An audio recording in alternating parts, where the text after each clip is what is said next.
अगर आपने आईटीआई खोली है तो फिर आप जानते होंगे कि आपको भारत सरकार के द्वारा दो तरह के लॉगिन प्रदान किए गए होंगे।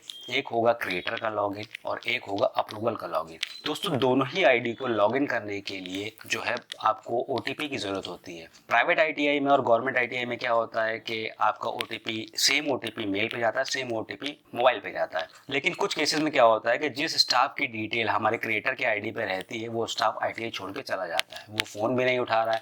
तो इस स्थिति में मैनेजर को क्या करना होता है, अपना मोबाइल नंबर चेंज कराने के लिए वो मेल कर डीजीटी के टीसी सेल में। लेकिन उनकी जो है मेल पे दोस्तों कोई भी कार्रवाई नहीं होती, क्योंकि दोस्तों डीजीटी ने प्रोसीजर बदल दिया है। आपको अगर क्रिएटर या अप्रूवल की किसी भी आईडी, या चाहे वो गवर्नमेंट आईटीआई की हो चाहे वो प्राइवेट आईटीआई की हो, अगर उसमें आपको मोबाइल नंबर और ईमेल आईडी आपको चेंज कराना है तो दोस्तों आपको 5 डॉक्यूमेंट चाहिए और एक एक्सेल फॉर्मेट में उस डिटेल को आपको भरना पड़ेगा। साथ में वो आपको चारों डॉक्यूमेंट भी अटैच करने पड़ेंगे। अब वो डॉक्यूमेंट कौन कौन से वो मैं आपको बता देता हूँ। सबसे पहले नंबर पे डॉक्यूमेंट जिनको चाहिए होता है उनको एक एफिडेविट चाहिए होता है, जो कि आपको 100 रुपए के स्टैम्प पेपर पे प्रिंसिपल का नाम, प्रिंसिपल की ईमेल आईडी, प्रिंसिपल का मोबाइल नंबर जो भी आपको अपडेट कराना है ये वहाँ पे लिखवाना होता है। बात करते हैं दूसरे डॉक्यूमेंट की। दोस्तों दूसरे डॉक्यूमेंट में प्राइवेट आईटीआई के लिए अलग है, गवर्नमेंट आईटीआई के लिए अलग है। अगर आपकी प्राइवेट आईटीआई है तो आपको जो आपने ट्रस्ट या सोसाइटी के पेपर लगाए होंगे आईटीआई की मान्यता लेते समय, आपको उन्हीं सोसाइटी के मेंबर से या ट्रस्ट के मेंबर से आपको एनओसी लेनी होगी,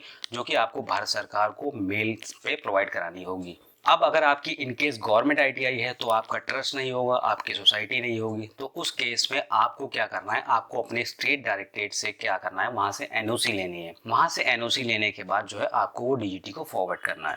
बात करते हैं दोस्तों तीसरे डॉक्यूमेंट की। तीसरे डॉक्यूमेंट में आपको एनएसी लेनी है स्टेट डायरेक्टरेट से। और चौथे डॉक्यूमेंट की बात करें जो डीजीटी को चाहिए होता है, तो आपका जो साइन लेटर चाहिए होता है प्रिंसिपल का आईटीआई के लेटर हेड पे। उसमें आपको अपनी सारी डिटेल लिखनी होगी कि आपको क्यों अपडेट कराना है, क्यों किस वजह से आपको अपडेट कराना है, रीज़न क्या है और कौन सा मोबाइल नंबर, कौन सी मेल आईडी और कौन से कैंडिडेट की डिटेल आपको अपडेट करनी है, वो सारी चीज़ें मेंशन करनी होगी। साथ ही दोस्तों ये चारों डॉक्यूमेंट के बाद मैं आपको ये जो स्क्रीन पे फॉर्मेट दिख रहा है, आपको इस फॉर्मेट में दोस्तों डिटेल भरनी होंगी जो भी आपको डिटेल अपडेट करानी है।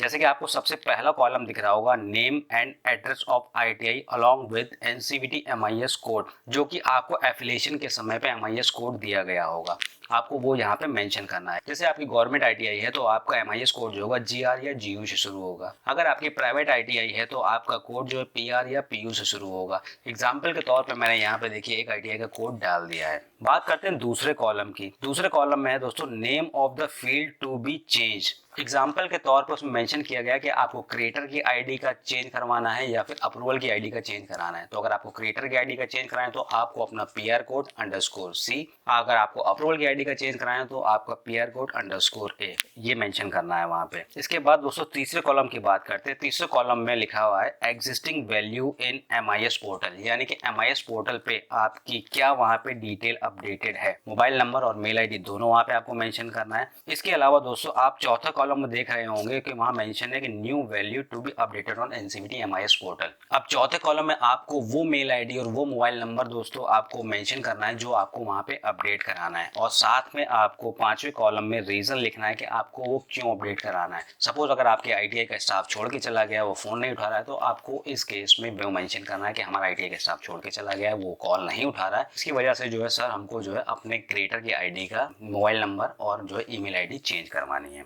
अब दोस्तों बात यही खत्म नहीं होती है। अगर आप ये सारी डिटेल लेके अगर आप सीधे डीजीटी को, टीसी सेल को आप मेल कर देते हैं तो भी आपका चेंज नहीं होगा। आपको ये सारे डॉक्यूमेंट एक बार अपनी मेल आईडी से तो डीजीटी को फॉरवर्ड करना ही है, साथ में आपको स्टेट डायरेक्टरेट को सीसी में रखना है।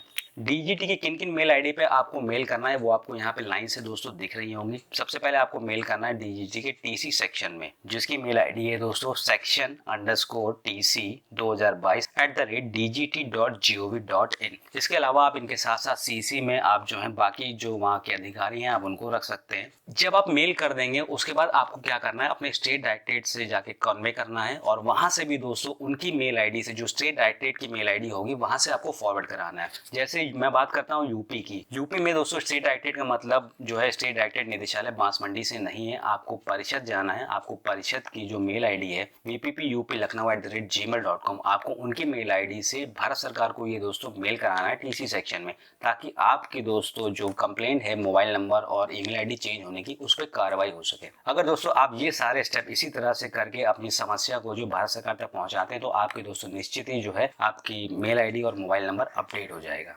अगर आप किसी कारणवश स्टेट डायरेक्टरेट से मेल नहीं करवा पाते हैं तो सिर्फ अपनी ही मेल आईडी से मेल करते हैं तो उस स्थिति में दोस्तों आपकी जो डिटेल है वो अपडेट नहीं होंगे, क्योंकि भारत सरकार का सिंपल सा इंस्ट्रक्शन है कि ये जो भी आपको मोबाइल नंबर और मेल आईडी चेंज करानी है वो मैसेज जो है सीधे सीधे स्टेट डायरेक्टरेट से कन्वे होना चाहिए। आप उनकी मेल भी दोस्तों देख सकते हैं कि ये डीजीटी के द्वारा कन्वे किया गया मेल है, जो कि आपको स्क्रीन पे यहाँ पे दिख रहा है। तो होप दोस्तों आपकी जो एनसीवीटी हमारे पोर्टल पे क्रिएटर की अप्रूवल की आईडी में मोबाइल नंबर या ईमेल आईडी चेंज कराने की समस्या थी, उसके बारे में आप डिटेल में जान गए होंगे किस तरह से आपको क्या करना है। अगर आपको इसके बाद भी कोई प्रॉब्लम होती है तो दोस्तों आप हमें डायरेक्टली दोस्तों हमें इंस्टाग्राम पे मैसेज कर सकते हैं या फिर हमारे यूट्यूब चैनल पे दोस्तों आप कमेंट भी कर सकते हैं। और दोस्तों ऐसे ही ITI से रिलेटेड और भी इन्फॉर्मेटिव वीडियोस के लिए ITI के ज्ञानी को दोस्तों सब्सक्राइब करना मत भूलिएगा, क्योंकि दोस्तों ITI के ज्ञानी चैनल का मेन मोटो है आपके साथ हरदम खड़े रहना और आपकी समस्या को जल्द से जल्द रिसॉल्व कराना प्रॉपर तरीके से, प्रॉपर माध्यम से। तो दोस्तों मिलते हैं किसी नेक्स्ट इन्फॉर्मेटिव वीडियो में जो आपकी किसी और समस्या के समाधान के ऊपर होगी।